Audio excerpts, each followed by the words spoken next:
Pastaruoju metu degalinių švieslentėse vykstanti dyzelino bei benzino kainų pasiutpolkė tikriausiai ne vieną vairuotoją privertė susimąstyti apie tai, kaip sumažinti savo išlaidas degalams.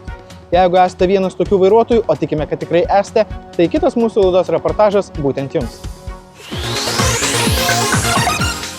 Taigi, ką daryti, jeigu norite sutaupyti išlaidas degalams? Vienas iš pagrindinių dalykų tai tiesiog atsisakyti savo automobilio ir rinktis alternatyvas. Pavyzdžiui, viešąjį transportą. Arba persėsti ant mikrojudumo transporto priemonių, elektrinių paspirtukų arba dviračių. Žinoma, dar yra galimybė tiesiog keliauti pėsčiomis. Tačiau ką daryti, jeigu nevažiuoti tiesiog neįmanoma?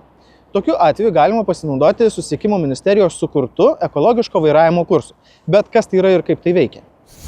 Šitas kursas eko vairavimas yra visiškai nemokamas, prieinamas kiekvienam vartotojui, vairuotojui, nereikalinga jokia registracija, tai reikia užeiti į Susisiekimo ministerijos svetainę ir ten yra atskira skiltis, kur kiekvienas prisijungęs gali laisvai naudotis bet kuriuo metu, bet kada, bet kiek kartų būtent šio kursu. Norint išbandyti ekologiško vairavimo kursą, nereikia jokių specialių priemonių, ką nors į savo įrenginius parsisiųsti ar instaliuoti. Pakanka kompiuterio arba išmanaus telefono bei interneto naršyklės ir viskas. Kurso trukmė nuo pradžios iki pabaigos kiek daugiau nei pusvalandis. Visa informacija pateikiama tiek tekstu, tiek ir garsu su vaizdiniu iliustravimu.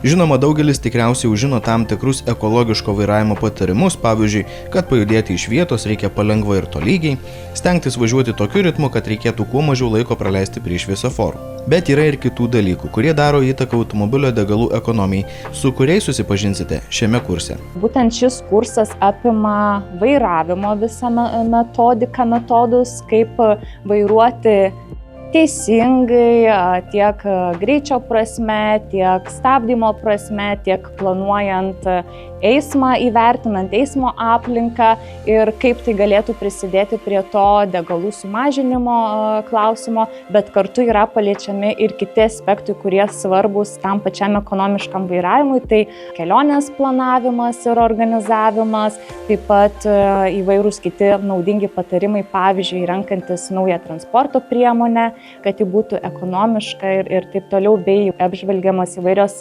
technologijos, kurios aktualios irgi renkantis transportą. Vienas iš pavyzdžių tai tinkamas padangų oro slėgis, kuris užtikrina optimaliausią balansą tarp sukibimo su kelio danga ir pasipriešinimo riedėjimo. Jei žinosite, koks jis turi būti ir kaip jį patikrinti, žengsite vieną žingsnį į priekį ekologiško vairavimo link. Apie degalų taupymą vairuotojai galvoja ne tik vairuodami, bet ir rinkdamiesi automobilį. Lietuvoje vis dažniau perkami hibridai, iš tinklo įkraunamas hibridinės pavaros turintys modeliai ar tik elektra varomi automobiliai. Daugelis vairuotojų, kurie pasirinko tokias transporto priemonės, mano, kad vien tai jau užtikrina, kad jie važiuos ekonomiškiau ir ekologiškiau. Tačiau kodėl nepabandžius pasiekti maksimumo? Todėl ekonomiško vairavimo kursuose naudingų patarimų gali atrasti ir tokių automobilių vairuotojai.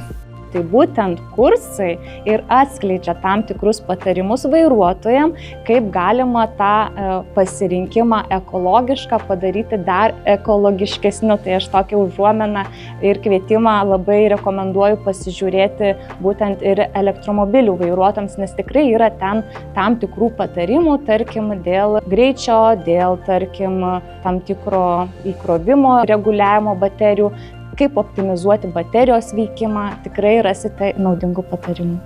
Daugeliui didžiausias pasiekimas ir geriausias įrodymas yra skaičiai. Taigi, kiek galima sutaupyti išklausius šį kursą ir pradėjus vairuoti ekonomiškai ir ekologiškai?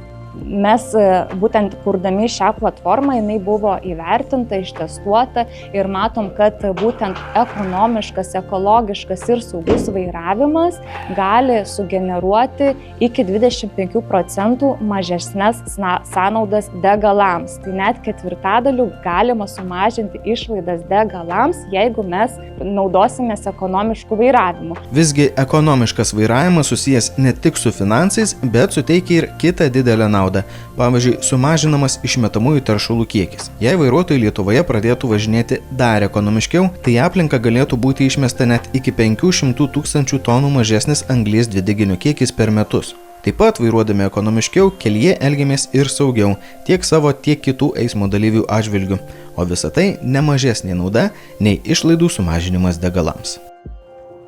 Kai išbandysite ekologiško vairavimo programėlę ir kitą kartą sėsite prie automobilio vairo,